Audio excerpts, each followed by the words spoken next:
मुस्तफाबाद में रहता हूँ और उस जगह रहता हूँ जो महालक्ष्मी क्लेव से मिला हुआ है।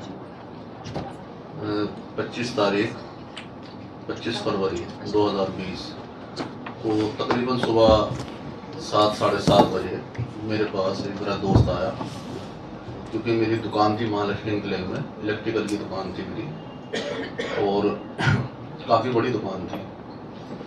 तो उस दोस्त ने मेरे को आकर के बताया, रतिराम नाम है उसका, महालक्ष्मी क्लेव में रहता था। उसने आकर के बताया कि जैदी तेरी दुकान में ऐसे ऐसे आग लगा दी है। खैर मुझे बड़ा धक्का लगा और मेरे घर से मेरी दुकान ज़्यादा दूर नहीं थी, तकरीबन 500 मीटर के आसपास थी। तो मैं डरता डरता दुकान की तरफ को गया। वहाँ जा कर के मैंने दूर से देखा तो जो मेरी दुकान का सामान था वो सारा बाहर निकाल रखा था उन्होंने, दंगाइयों ने, और उसमें से आग लगा रखी थी, धुआं उसमें से निकल रहा था। मेरे 2-4 दोस्तों ने सलाह दी वहीं के, जो हिंदू लोग थे, दोस्त थे मेरे, कि जैदी तू उधर मत जा, जो होना था वो तो हो गया, तू वापसी चला जा, बाद में देखेंगे जो कुछ होगा। खैर कोई बात नहीं, मैं वापसी आ गया। तकरीबन 10-11 बजे के आसपास मुझे ध्यान आया कि मेरे कुछ एजुकेशन सर्टिफिकेट और कुछ ज़रूरी सामान, जिसमें एक लैपटॉप था और कुछ ज़रूरी चीज़ें थी, वो लेने थे मेरे को। वो मेरे याद आया कि वो तो शॉप पे ही है मेरी, और अगर वो सारे खो गए या जल गए या किसी ने उनको डिस्ट्रॉय कर दिया तो मेरे सामने बहुत ज़्यादा प्रॉब्लम आ जाएगी। तो मैं 11-11:30 बजे के आसपास अपने 2-3 दोस्तों के पास गया जो तो महालक्ष्मी क्लेव में रहते थे, और मैंने उनसे बताया, मैंने कहा यार ऐसे सामान वगैरह तो सब जल गया है, एक मेरी फाइल रखी हुई है एजुकेशन वाली और लैपटॉप है जिसमें कुछ पर्सनल फ़ोटोज़ वगैरह हैं, तो मैंने कहा अगर वो मिल जाए रतिराम तो बढ़िया रहेगा। तो वो बोला यार अब तो सब कुछ ठीक ठाक हो गया, तो एक काम कर, तो चला जा। तो 2-3 दोस्त मेरे जो महालक्ष्मी क्लेव में से थे उनको लेकर मैं शॉप पे चला गया।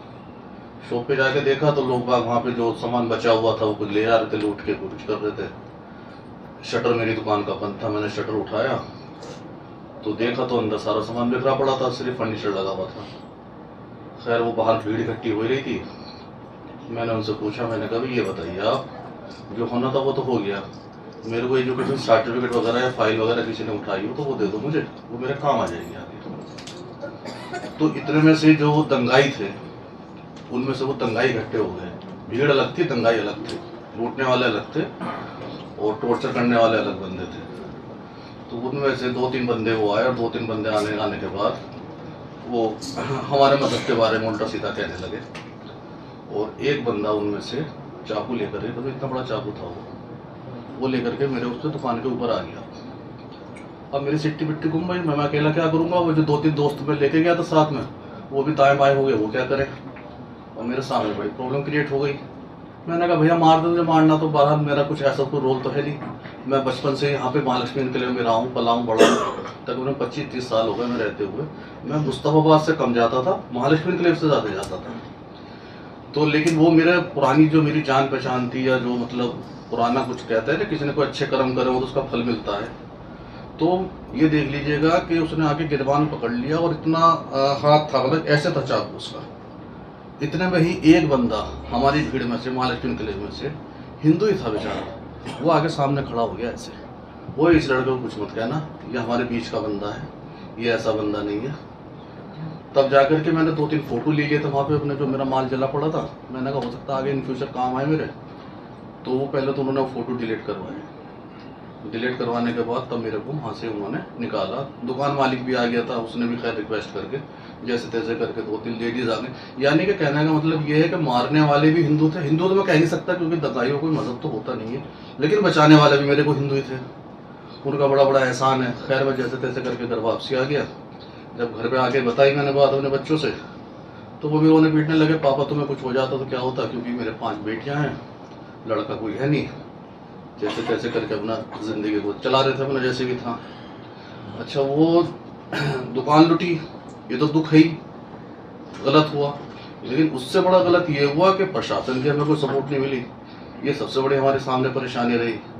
जो वहाँ के लोकल विधायक थे उस टाइम पे, उनके पास भी गए, भाई ऐसे ऐसे हो गई है, तो रिपोर्ट लिखवाओ, ये लिखवाओ, वो लिखवाओ। तो वो भी अपना दाएं बाएं की बातें बताने लगे, क्योंकि नए नए वो हुए थे, नेताजी बने थे, तो गर्मी थी उनमें भाई, चलो अच्छी बात है। अच्छा, दूसरा सामने ये था कि हम ये सोचे कि हमारा जो थाना है वो करावल नगर लगता है, और करावल नगर का माहौल जो था वो ज़्यादातर ख़राब था वहाँ पे, तो हम उधर जा नहीं पाए। खैर वो 28-29 तारीख को पता चला हमारा कि भाई हमारा थाना जो है दयालपुर लगता है। दयालपुर जो गोकुलपुरी के पास है, तो वहाँ पे इतना ज़्यादा दिक्कत नहीं थी। तो खैर हम थोड़ा थोड़ा करके अपना 2-4 बंदे इकट्ठे हो गए, क्योंकि तकरीबन 10-15 दुकानें उस रोड पे थी, महालक्ष्मी किले वाले रोड पे, और वो सारी डिस्ट्रॉय हो गई थी, जला दी गई थी। अच्छा, जलाने में ये सबसे बड़ा फैक्टर रहा इसके अंदर कि जो दुकान थी उनको कोई नुकसान नहीं हुआ। दुकान का माल बाहर निकाला, बाहर रख के उसमें आग लगाई, और दुकान बिल्कुल सेफ रही, दुकान की कोई दिक्कत नहीं थी। सारा सामान जला दिया उन्होंने। खैर कोई बात नहीं। अब हम वहाँ पे तकरीबन 1 हफ्ते तक नहीं गए। 1 तारीख को जनाब हर्षमंदर साहब की टीम हमें मिली, हम इनके बड़े शुक्रगुजार हैं। इनकी टीम के साथ हम अपनी दुकान पे गए। मैंने कहा देख ले कुछ बच गया हो, क्या हुआ क्या नहीं। और वहाँ पे जब हमने जाके शटर उठाया तो बिल्कुल खाली, एक पेचकस तलक नहीं मिला हमारे को।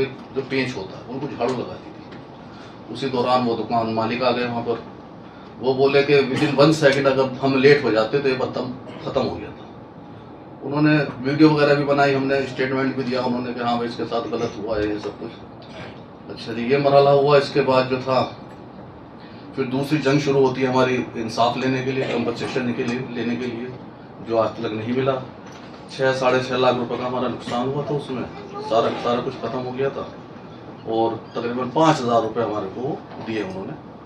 इसके बाद हम जब से स्ट्रगल कर ही रहे हैं, जिसके पास नहीं गए, पहले सुनते थे कि भाई जूते घिस जाते हैं कचहरी के, कोर्ट के चक्कर काटते काटते, वो हुआ हमारा ऐसा हमारे साथ कि हमारे चप्पल जूते घिसे।